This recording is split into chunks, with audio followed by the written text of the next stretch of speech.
हमारे प्यारे नबी सल्लल्लाहु अलैहि वसल्लम का एक बहुत ही खूबसूरत वाक़या है। हजूर सल्लल्लाहु अलैहि वसल्लम एक काफिर औरत के मकान के साथ टेक लगाकर अपने ग़ुलाम के साथ गुफ्तगू फरमा रहे थे।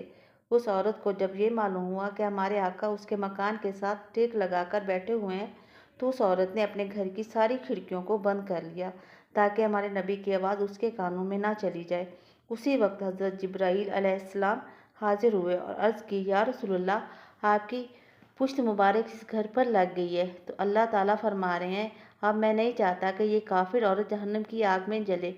उसने घर की खिड़कियों को तो बंद कर लिया है, मगर मैंने उसके दिल की खिड़की को खोल दिया है। ये सिर्फ आप सल्लल्लाहु अलैहि वसल्लम की बरकत की वजह से हुआ है।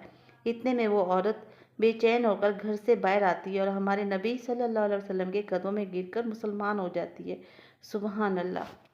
अल्लाह ताला हमेशा हमें अपने नबी का ग़ुलाम रखे। आमीन सुम्मा आमीन।